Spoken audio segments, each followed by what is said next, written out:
17º domingo del tiempo ordinario, ciclo B, 28 de julio del 2024, Juan capítulo 6, versículos 1 al 15. En el primer punto meditamos. Jesús atravesó el mar de Galilea llamado Tiberíades. Lo seguía una gran multitud al ver los signos que hacía curando a los enfermos. Jesús subió a la montaña y se sentó allí con sus discípulos. Se acercaba la Pascua, la fiesta de los judíos. Al levantar los ojos, Jesús vio una gran multitud que acudía a él y dijo a Felipe: ¿Dónde compraremos pan para darles de comer? Él decía esto para ponerlo a prueba, porque sabía bien lo que iba a hacer. Llama la atención la geografía del lugar donde Jesús vivió su vida pública, donde eligió y llamó a sus primeros discípulos. La tierra es árida y hay un lago tan grande que lo llaman mar. El mar es figura de la eternidad. El hombre está hecho de un cuerpo que necesita del agua, que simboliza la vida, del Espíritu Santo que da la vida. Una multitud seguía a Jesús porque curaba a los enfermos. No todos lo seguían para ser curados de las enfermedades del alma. La salud del cuerpo es importante para servir a Dios y a los demás, pero aunque se puede hacerlo también en la enfermedad. En la enfermedad muchos se convierten, se purifican, pero también otros se vuelven contra Dios. Jesús, en medio de su intensa actividad, se retira a la montaña con sus discípulos para reparar sus fuerzas y prepararse para continuar con nueva disponibilidad. Muchas personas no saben tomarse el tiempo para orar y descansar en vista de una mejor calidad de vida cristiana.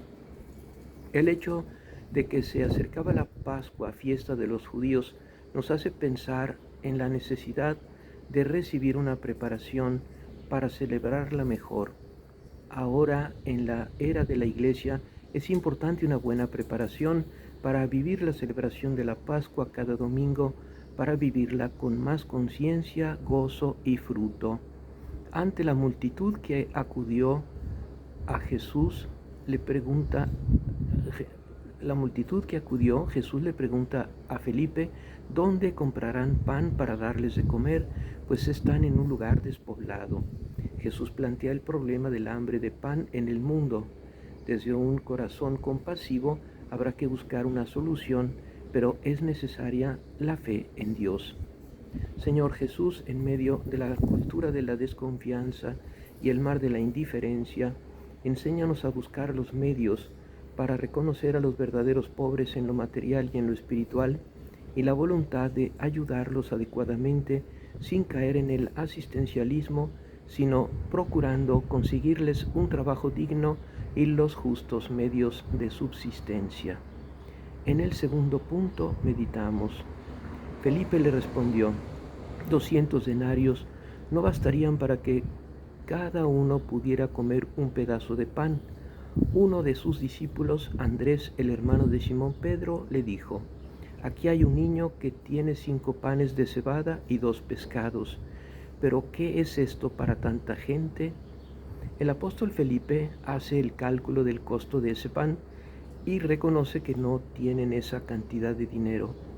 En los últimos años, cada día hay más gente pobre que no tiene nada para comer o no tiene trabajo, o que su salario no le alcanza para comer bien.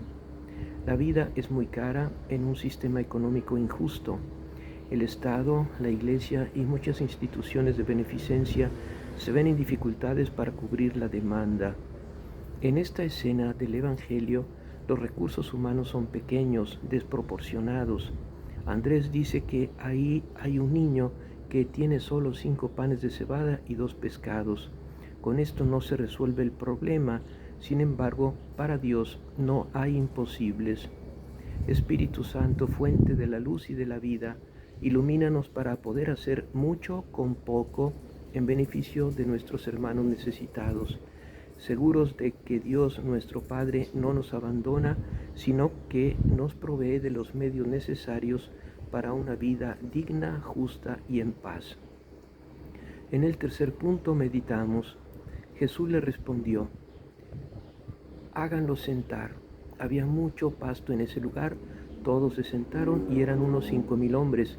Jesús tomó los panes, dio gracias y los distribuyó a los que estaban sentados. Lo mismo hizo con los pescados, dándoles todo lo que quisieron. Cuando todos quedaron satisfechos, Jesús dijo a sus discípulos: recojan los pedazos que sobran, para que no se pierda nada. Los recogieron y llenaron 12 canastas con los pedazos que sobraron de los 5 panes de cebada. Al ver el signo que Jesús acababa de hacer, la gente decía: este es verdaderamente el profeta que debe venir al mundo. Jesús, sabiendo que querían apoderarse de él para hacerlo rey, se retiró otra vez solo a la montaña. Jesús interviene pidiendo a sus discípulos que le digan a la gente que se siente, a esos como 5,000 hombres. Él toma esos panes, da gracias y los distribuye a todos, y así también con los pescados comieron hasta saciarse. Nuestra mente no entiende cómo pudo ser posible, pues se trata de un milagro que solo Dios Creador lo puede hacer. Esto sucede en muchas familias y comunidades que tienen fe en medio de muchas limitaciones económicas. El hecho de que Jesús le haya pedido a sus discípulos recoger lo que sobró quiere decir que tenemos que evitar el desperdicio. Fueron 12 las canastas con los pedazos que sobraron de los 5 panes de cebada.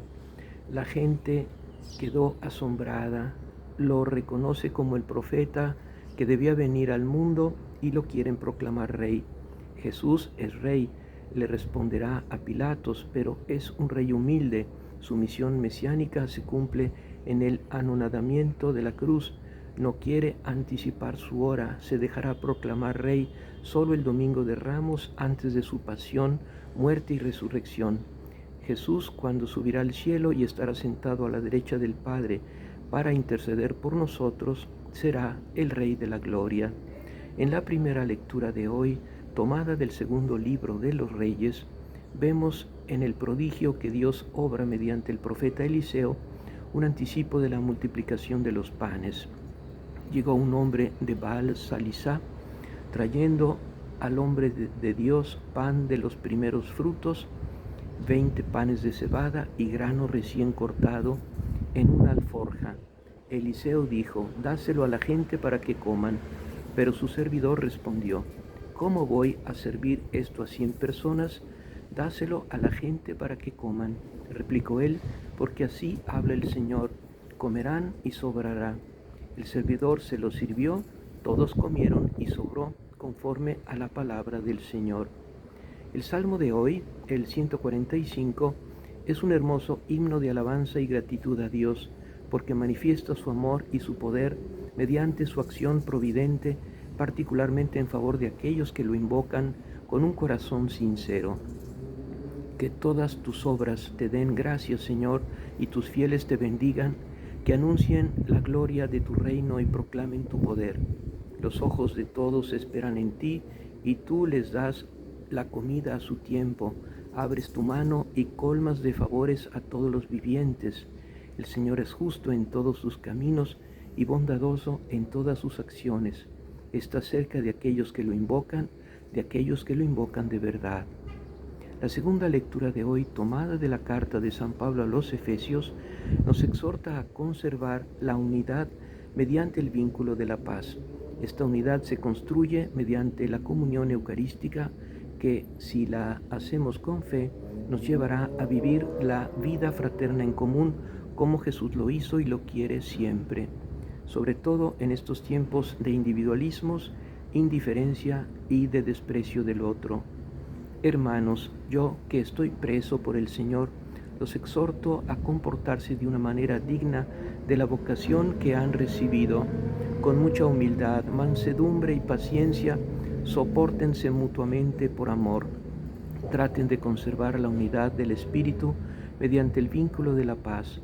Hay un solo cuerpo y un solo espíritu, así como hay una misma esperanza a la que ustedes han sido llamados, de acuerdo con la vocación recibida. Hay un solo Señor, una sola fe, un solo bautismo. Hay un solo Dios y Padre de todos, que está sobre todos, lo penetra todo y está en todos.